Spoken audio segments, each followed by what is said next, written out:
All right, real talk part two. We're gonna finish up where we left off. I try to. I may end up having to go three parts on this one because it's a lot, and I want to give you more of a backstory to know why maybe some of this is a struggle, and I guess to see more of the points of view. I know it's my story and I'm telling it, but um, so I left off on the last video by blended family coming together and the things that we had in common. Um, well, with that, um, and why I've been thinking about life here lately is after mom passed. I didn't have a lot of no one to really like call up, lean on, except for praying to God, and I've done that a lot. And I've healed my own way through the grief of losing her. But what's remaining and what's the prominent thing is I'm looking at my life and going, man, I want to enjoy every moment from here going forward. My mother's gone. I don't have any siblings to even remember her with. All my uncles have passed. So it's kind of I've been hit with the realization is like I'm kind of the last of the Mohicans to say, and it's so conflicting. On one hand, it's honorable to say, now you're it. You're the patriarch of your legacy, and I wear that with pride and honor. But on the other side is like, wow, I'm it. I've got to make my every minute count, my every day count. And in my day to day job, in my day to day life, I'm like, things have got to change. Some things have got to change big time. Um,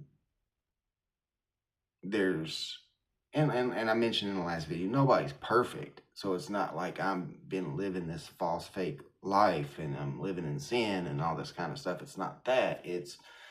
I'm waking up. God is showing me that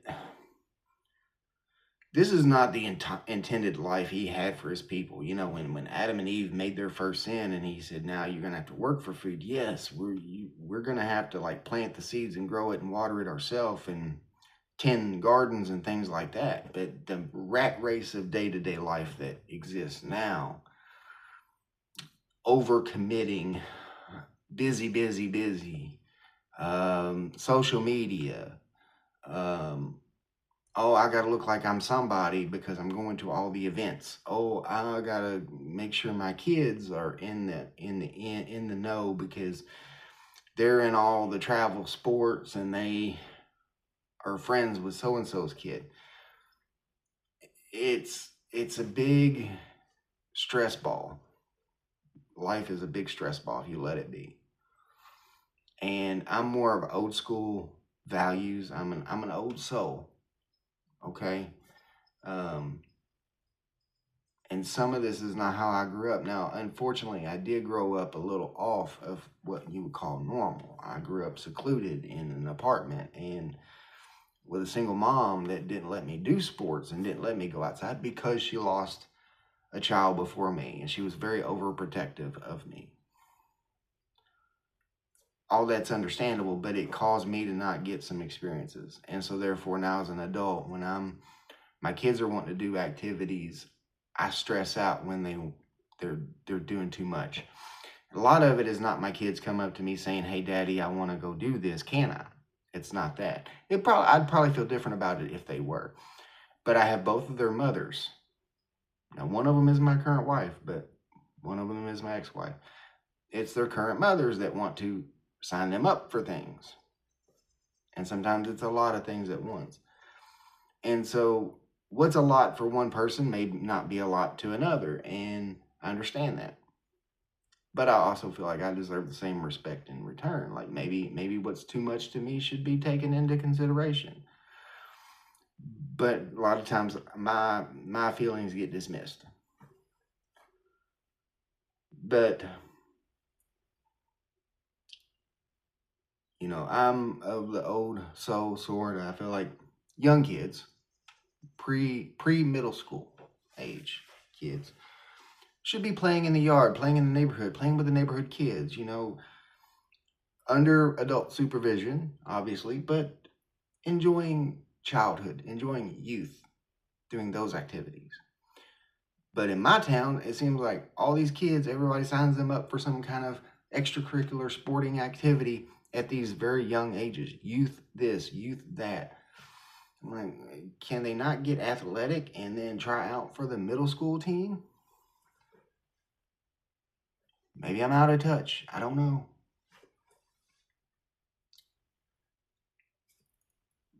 But onto the some other things. Um, Morning coffee.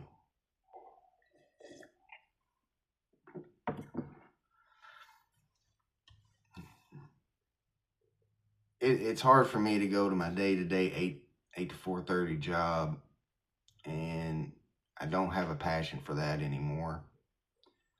Um, I feel like I'm just existing there.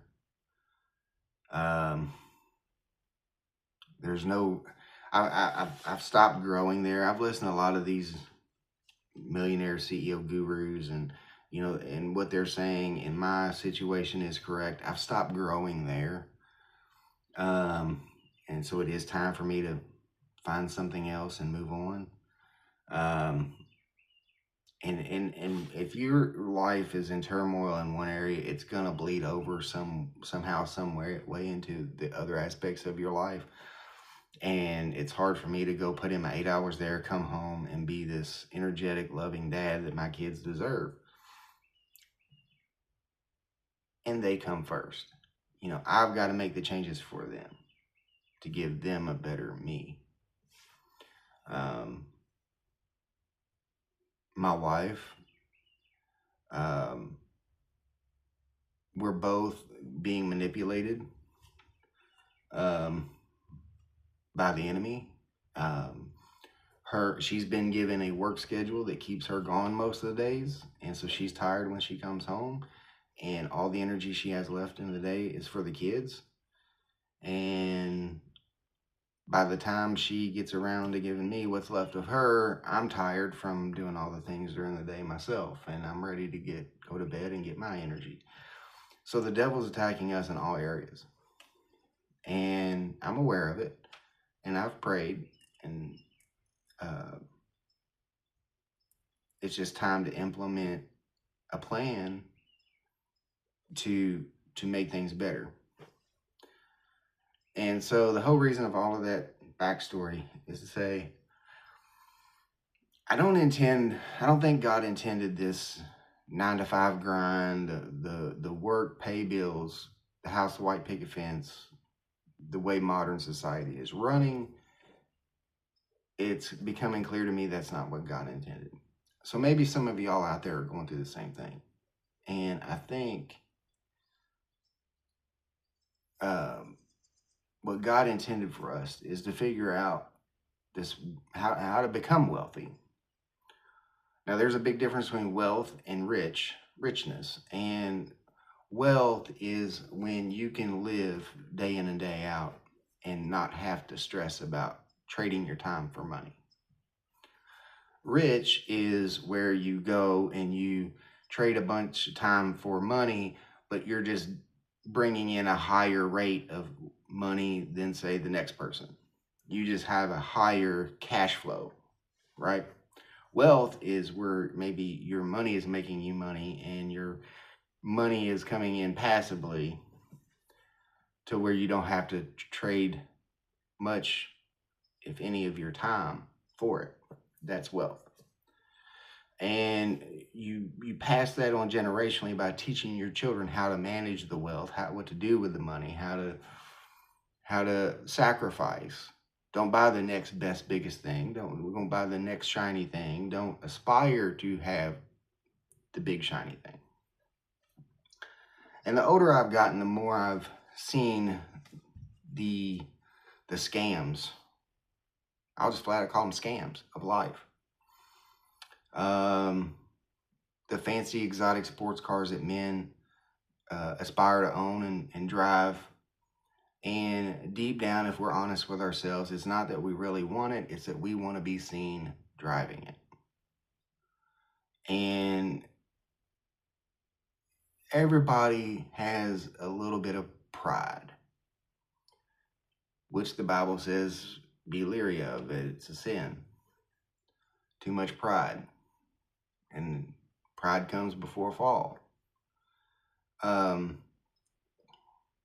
Or that pride of, oh, I'm too good for that, to do that job because I'm above that. Well, those are all examples of pride. And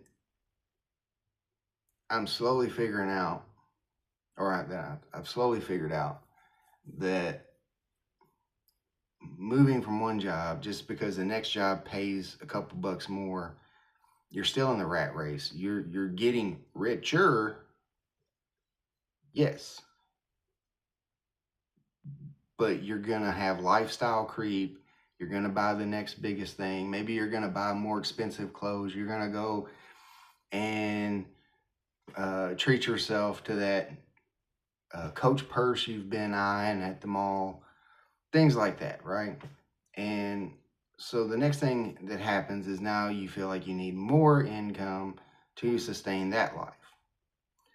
And deep down, you're doing these things just to be able to show the next person, hey, I've sacrificed. This is where I'm at.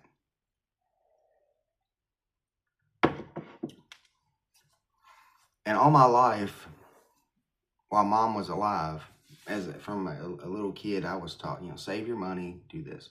And I did. I saved my money, but I was doing it at the slowest rate because I wasn't told that there are such things out there called high interest savings accounts, certificates of deposit,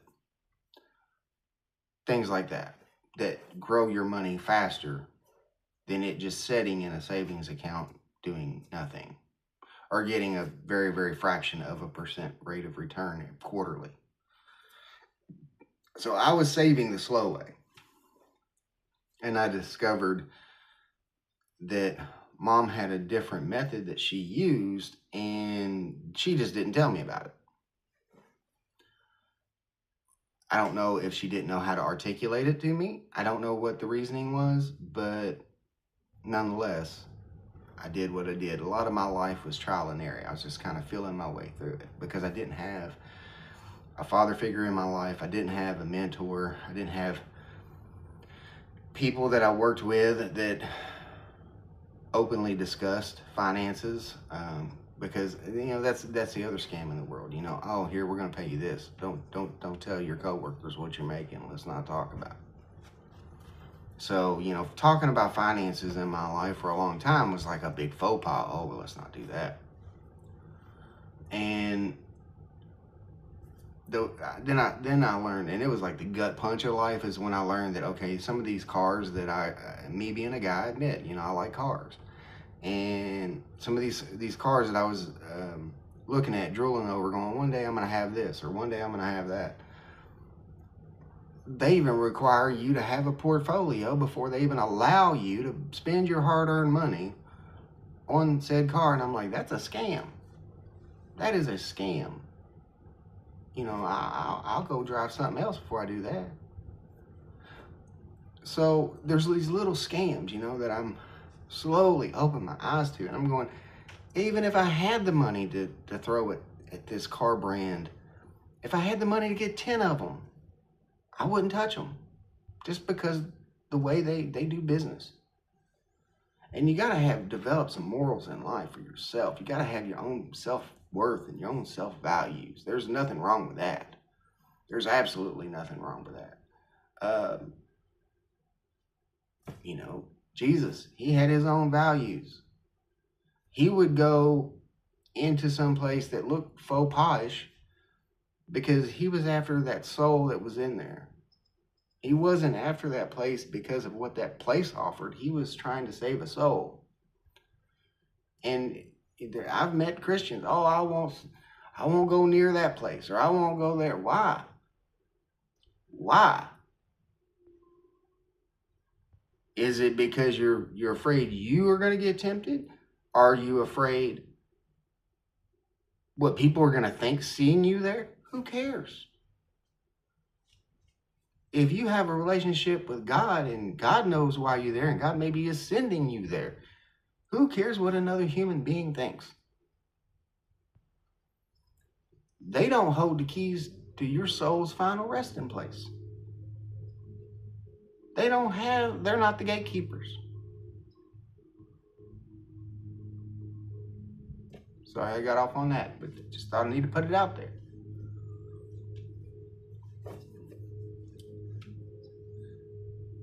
And then, so after Mom passed, I became the heir of all of her stuff. Her bank account, her house. I was a beneficiary on some of her IRAs. And there was more money there than I ever expected. And so inheriting that, it taught me how to maybe change some of the things I've been doing. Even got a new concept on what I thought it was. And I'll be open and honest, I have a lot of hurt and anger even at how my mom chose to live. And I on one hand, I respect what she did. I respect her to the end of time for what she did. But she deserved to live a life and to enjoy more in this life. I'm not talking about yachts. I'm not talking about mansions. I'm not talking about these popular TikTok-ish vacations. I'm talking about experiencing more of life. She stayed in her house. She saved her money. She didn't go anywhere. She didn't do any things. And it's almost like, on one hand, I feel like I did a lot for her, especially toward the end of life, so I am worthy. But then on the other hand, I'm not worthy. And I know ultimately I am worthy because I was her son and that's what she wanted to do and all of that stuff. I get it. But does it make it any easier? And so now I'm left. I said that to say this, is now I'm left with the stress, added stress of life to manage what I've been bestowed on now. And regardless of what the Bible says about organic marriages, fact is I'm in a blended marriage and I have to put my children's legacy and my children's inheritance first. And that's why this big story has led to this: how to manage an inheritance, what to do with an inheritance, what are some pitfalls of an inheritance. I'll tell you on the next one. This one's got lengthy, and there's going to be a part 3. Hopefully that'll be I'll get the whole story out in that. But I'll see you on the next one, part 3.